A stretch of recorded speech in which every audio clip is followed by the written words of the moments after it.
Hello guys, আসসালামু আলাইকুম। কেমন আছেন? আশা করি ভালো আছেন। আরশ খানের জনপ্রিয়তা নাটকের স্ক্রিপ্টগুলো এই ভিডিওতে রয়েছে।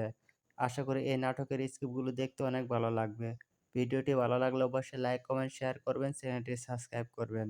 আজকে নাটকের মূল টপিকস হলো আরশ খান একটি মেয়েকে সহযোগিতা করতে গিয়ে আস্তে আস্তে সেই মেয়েটির সাথে পরিপূর্ণ প্রেম হয়ে যায়। চলুন দেরি না করে নাটকটি শুরু করা হোক। আপনি আমাকে জড়ায় ধরলেন কেন? জড়িয়ে কোথায় ধরলাম? পড়ে যাচ্ছিলেন, বাঁচানোর চেষ্টা করেছি। জড়ায় ধরে বাঁচাতে হবে কেন? ভণ্ড কোথাকার। আমি পড়ে গেলে পড়ে যেতাম, আপনার আমাকে বাঁচাতে হবে কেন? দেখুন, আপনার কথা ছন্দ পতন হচ্ছে। বেয়াদব অবুদ্ধের জন্য একটু ভালো কথা কি হতে পারে? দেখে দেখে মাথা ঠিক থাকে না, হ্যাঁ? আচ্ছা, এই ছেলেটাকে কালকে যখন সকালে আসলাম দেখলাম যেখানে বসে আছে, আজকে এখানে কেউ ম্যাডাম, আপনি না ঠিক কাজ করছেন। চল, কালকে ছেলেটাকে এভাবে মেরে কাছে ঠিক করি না, আসলে ওকে একটু সরি বলা উচিত, ধন্যবাদ দেওয়া উচিত। জি ম্যাডাম, আপনি ঘরে গিয়ে গেছেন কিছু কথা হলো আপনি হারাম। আপনার মেয়েকে পাচ্ছেন না, আর আজকে জানালেন আপনি আমাকে। আসলে হয়েছে কি, থানায় যাওয়ার ব্যাপারটা আমার জন্য লজ্জা। অবশ্যই প্লিজ যেমন পারুন দ্রুত আমার মেয়েকে খুঁজে বের করুন। ঠিক আছে, আপনি চিন্তা করবেন না, আমি দেখছি ব্যাপারটা সিরিয়াসলি। এটা ওই ছেলেটা না? এক্সকিউজ মি, আপনি কি প্রতিদিন এখানে আসেন? জি আসি তো, কেন আসবো না? আজব তো, আমি না বলার কি? আসলে আপনি যে পৃথিবীর প্রতি পদে ব্যাপারটা একদমই ঠিক করি, আমি রিয়েলি সরি। সমস্যা নেই, আমি কিছুই মনে করিনি।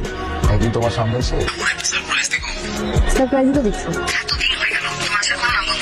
আমার জন্য অনেক বড় সারপ্রাইজ না? জি, যত দ্রুত সম্ভব আমি আসছি। আর এর কিছুদিন পর আমার পিতা সশরীরে আমাকে ত্যাগ করেছেন, একটা বিয়ে করেছেন, পিতা হারিয়েছি। এরপরে শুরু করেছিলাম জীবনযুদ্ধ। আমার এই জীবনে পাশে থাকার মতো কেউ ছিল না, তাই এখানে এসে বসে থাকতাম। এখন থাকি, নিজেকে খুঁজি, শৈশব খুঁজি।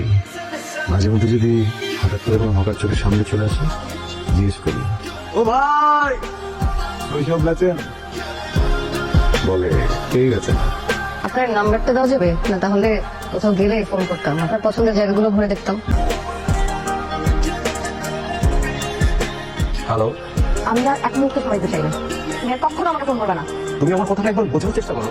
আর কোনোদিনও না।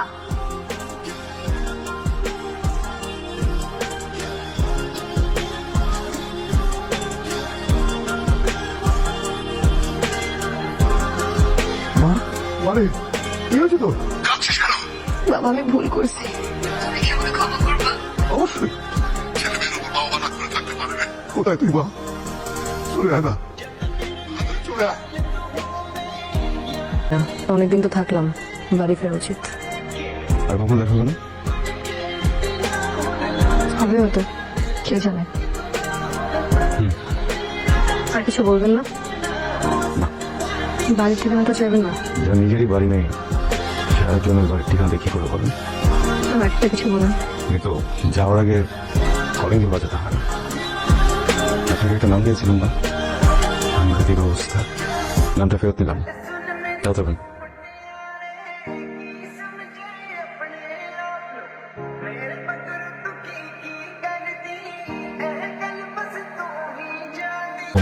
আমি আপনার জীবনের কাটা ছাড়া গোলাম।